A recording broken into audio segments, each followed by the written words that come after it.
Welcome to this deep dive. And today we're going to kind of like unravel a medical mystery.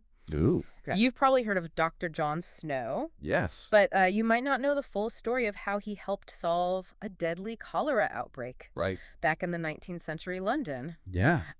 So to kind of set the scene for our listener, imagine London in the 1800s, Okay. a time of incredible change and growth, Right. but also a time of squalor and disease. Ugh. Cholera was this terrifying specter Oh, yeah. that would sweep through the city and leave devastation in its wake. The fear was palpable. I mean, people were desperate for answers. Right. But the prevailing theory at the time, Mm. the miasma theory, Yeah. led them down the wrong path. Wow. Imagine thinking that bad smells were the primary cause of disease. Yeah, It sounds almost absurd to us now, right? it does. It's like something out of a Gothic novel. Yeah. People genuinely believed that Yeah. bad air was responsible for these deadly outbreaks. Right. So how did they try to combat this so-called bad air? Well, think about carrying a scented handkerchief Okay. to ward off disease, Okay. or avoiding going out at night when the miasma was thought to be at its strongest. Oh, wow. Some even believed that city planning Okay. should prioritize fresh air and open spaces to disperse the miasma. Wow. So they really thought that, like, the physical layout of the city Yeah, could affect the spread of disease. absolutely. That's really interesting. It all sounds a bit superstitious to us now, but these were the prevailing beliefs of the time. Right. And this is where Dr. John Snow comes in. Yes. Right. He wasn't buying into this whole miasma theory. Exactly. Snow was skeptical by nature. He was a physician with a keen interest in understanding the patterns of disease. Okay. He wasn't satisfied with vague explanations. Right. He wanted concrete evidence. So he was approaching this outbreak like a detective looking for clues. Absolutely. Yeah. And his investigations led him to challenge the accepted wisdom of his time, and ultimately to a groundbreaking discovery during the 1854 cholera outbreak in London's Soho district. That's the infamous Broad Street pump outbreak, right?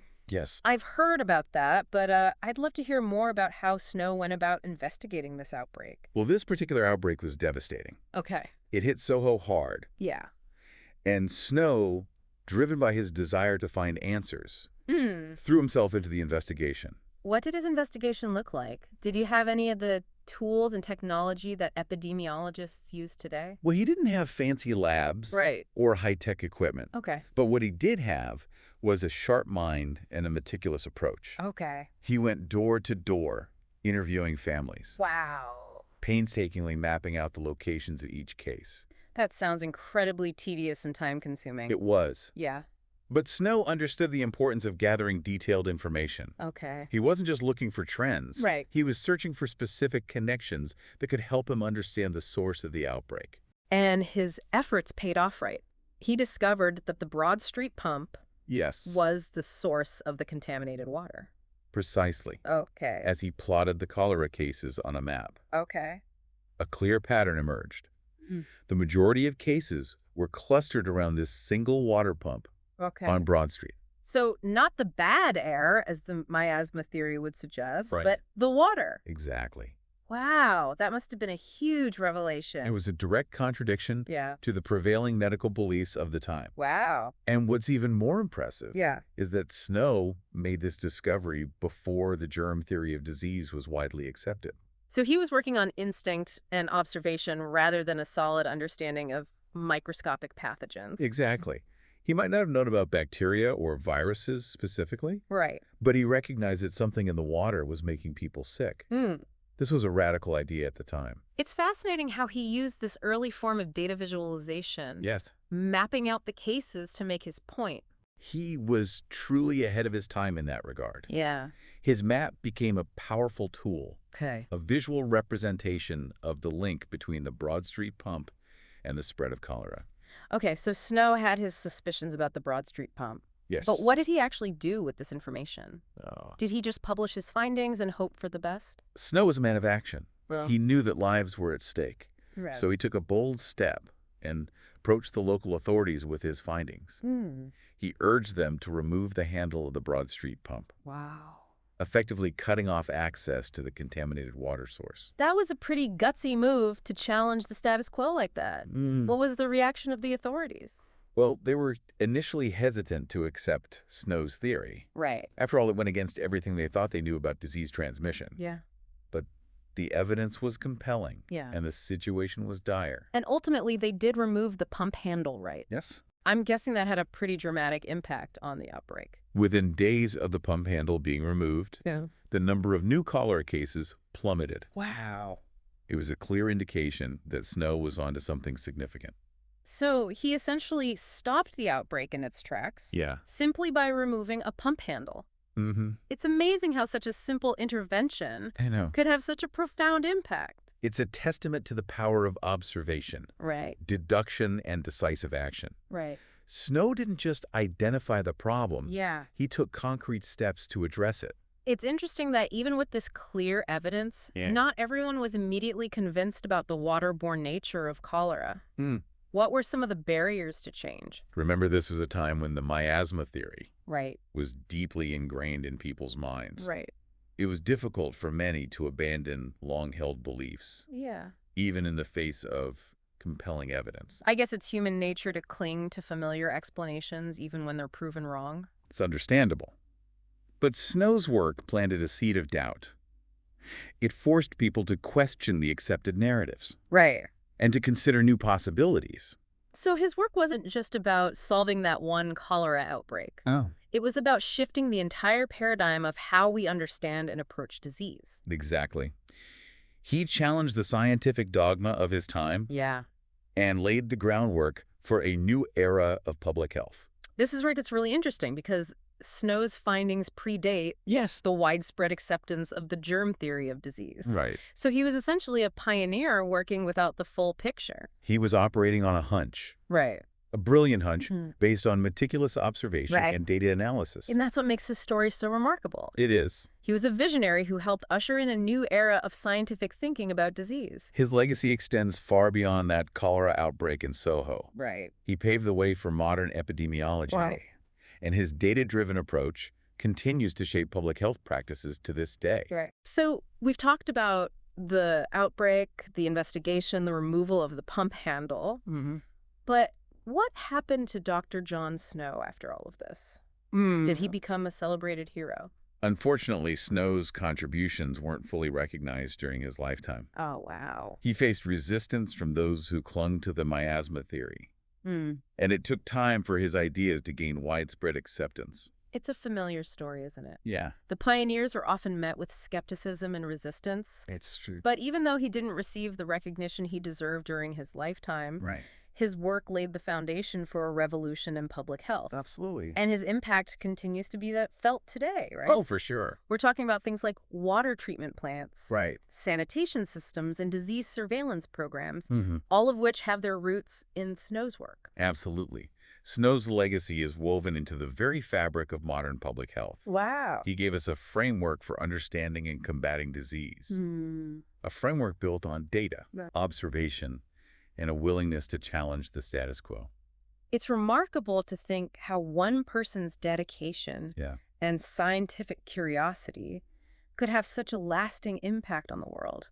And it's a powerful reminder that even in the face of adversity and resistance, one person can make a profound difference. Absolutely. It's almost poetic that Snow's work in many ways kind of foreshadowed the germ theory of disease. Right. Even though it wouldn't be fully accepted until later. He didn't have the microscope to see bacteria, Right. but he understood that there was something contaminating the water Yeah. and causing the illness. Right.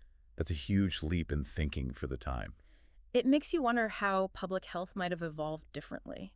If Snow had lived to see the germ theory confirmed, would his ideas have been embraced more readily? That's a fascinating question to ponder. Yeah. Would it have accelerated the adoption of sanitation practices and disease prevention measures? Right. It's hard to say for sure, but it certainly highlights the importance of scientific progress Yeah. and how it builds upon the work of those who came before. We often talk about standing on the shoulders of giants. Yes. And Snow is definitely one of those giants in the field of public health. He shifted the focus from vague theories about bad air to concrete evidence about contaminated water. Right. That was a game changer. And that shift from theory to evidence-based practice Yes, is crucial in science and medicine. absolutely.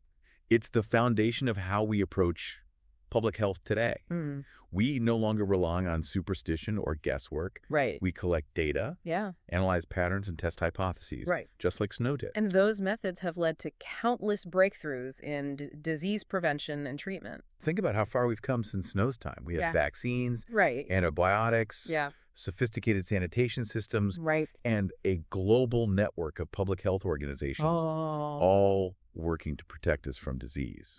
It's easy to take those things for granted, It is. but it's important to remember that these advancements are built upon the work of pioneers like John Snow. He faced skepticism and resistance, Right.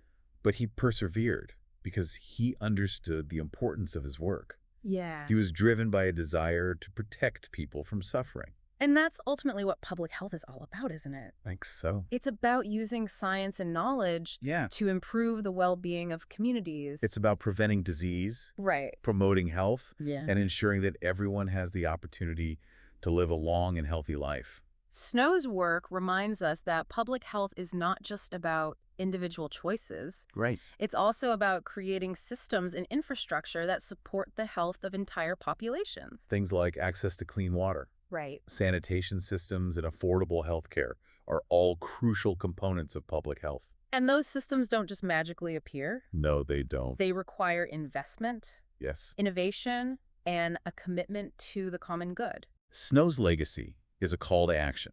Okay. It's a reminder that we all have a role to play in protecting the health of our communities. So what can our listener do to be more engaged in public health issues? There are so many ways to get involved.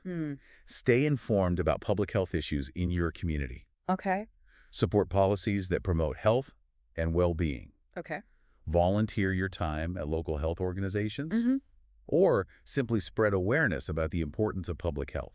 It all starts with awareness and a willingness to make a difference. And remember that even small actions can have a ripple effect.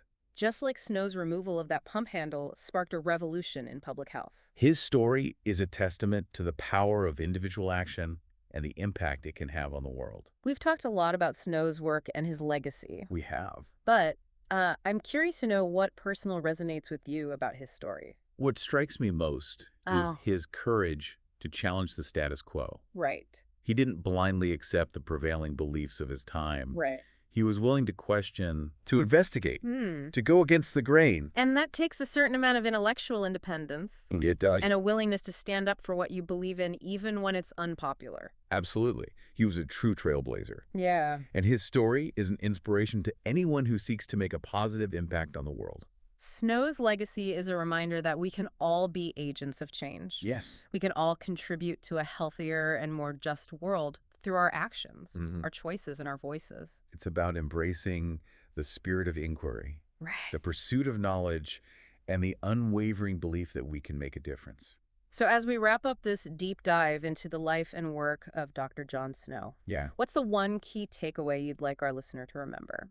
I think the most important lesson from Snow's story is the power of observation, critical thinking, and a willingness to challenge conventional wisdom Right. and the pursuit of truth and the betterment of humanity. It's a reminder that progress often comes from those who dare to question the accepted norms and to look for answers beyond the surface. Snow's legacy encourages us to embrace curiosity, to be skeptical of easy answers, Right. and to always seek evidence-based solutions to the challenges we face. And it's that spirit of inquiry, right, that drives innovation and leads to lasting change. Snow's story reminds us that even in the face of seemingly insurmountable challenges, one person's dedication and a commitment to the truth can make a world of difference.